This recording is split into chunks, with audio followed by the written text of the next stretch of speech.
Story writing. In this video, we are going to learn the basics of story writing.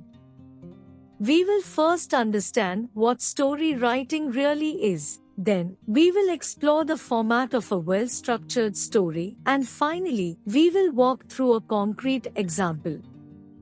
So, let's dive in by answering the first question: what exactly is story writing?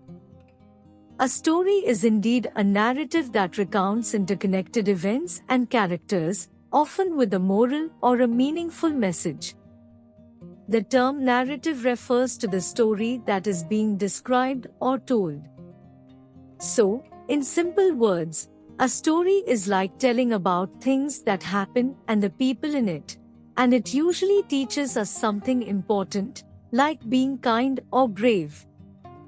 Generally, stories are written in the past tense, as it creates the feeling of events that have already taken place, adding a sense of progression and completion to the narrative.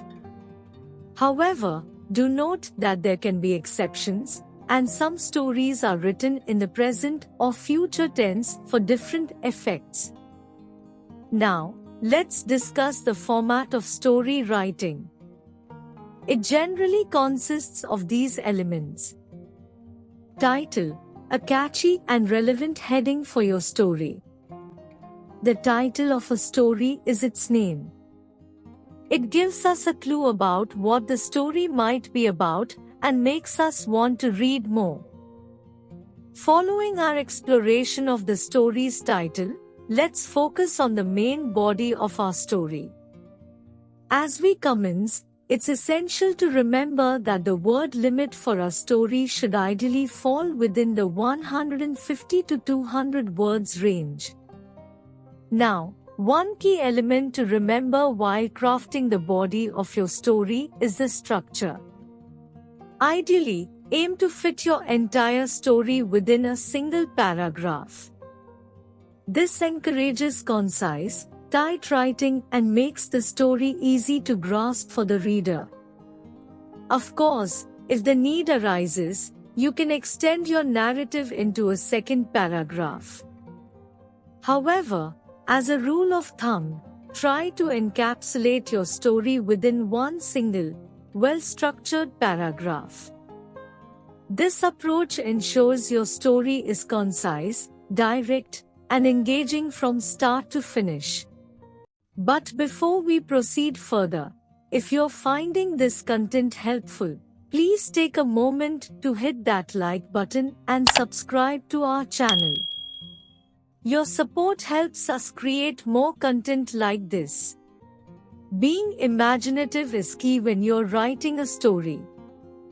You need to picture new and different things in your mind. That's what makes your story interesting. If you're stuck for ideas, think about a movie you have watched, a book you have read, or even something that happened to you. You can take inspiration from these, and with a bit of imagination, turn them into a unique story. Remember, the more imaginative you are, the more engaging your story can be. Next is, don't go out of logic also means not introducing elements like superheroes or horror, unless they fit in your story's setting and theme. Keep your narrative realistic and relatable to make it more compelling for the reader. Follow sequence means that your story should go in order, like first this happens, then this, and so on. It's like telling a story in the correct order so it makes sense to the reader. The beginning of a story is where you introduce the characters, setting, where and when the story takes place, and the basic situation or problem. It's your chance to hook the reader's interest and give them a reason to keep reading. For example, you might start a story like this: once upon a time, in a quiet little village nestled in the mountains, lived a curious young girl named Lily who discovered a mysterious old map in her grandmother's attic. This opening sets the scene, introduces a character, and presents a hint of adventure to come.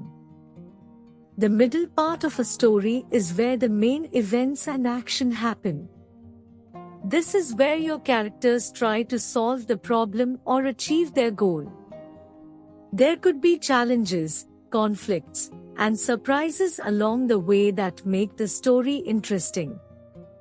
For example, continuing our story, with the old map in hand, Lily embarked on a quest to find the hidden treasure it hinted at.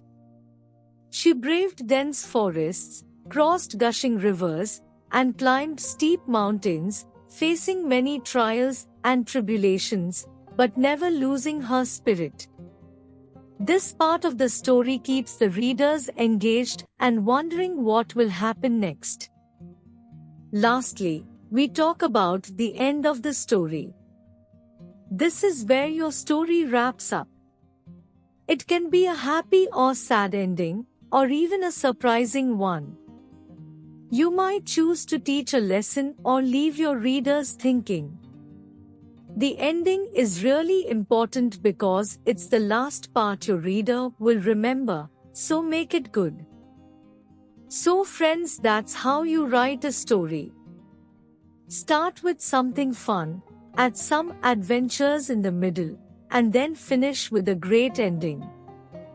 This is your map to a great story, but it's your ideas that make it special.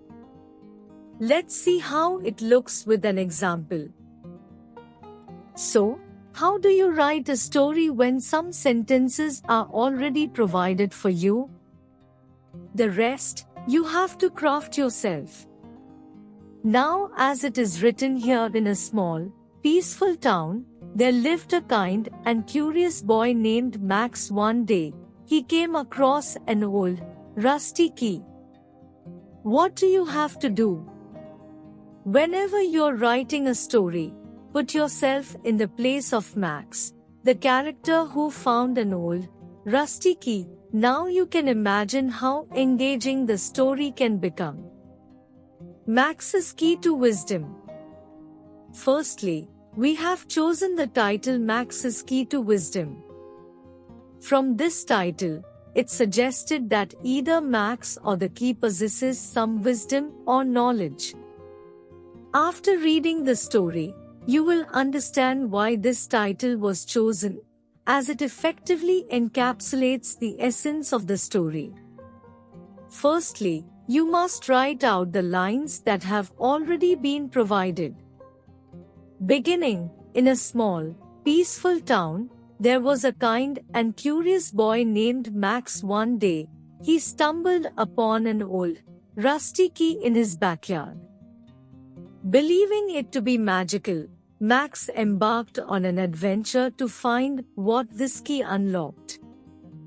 Middle, his quest was full of thrilling challenges, from inspecting old sheds to climbing trees and diving into the town pond. And, eventually, the key led him to an old chest hidden in his attic. Eagerly, he turned the key in the lock, and inside, he discovered an old diary of his great-great-grandfather, the town's former mayor. As he delved into its pages, he found it was not filled with tales of treasure but lessons of kindness and leadership, and the rich history of his town. Through this journey, Max realized that real treasure is not material wealth, but wisdom passed down through generations.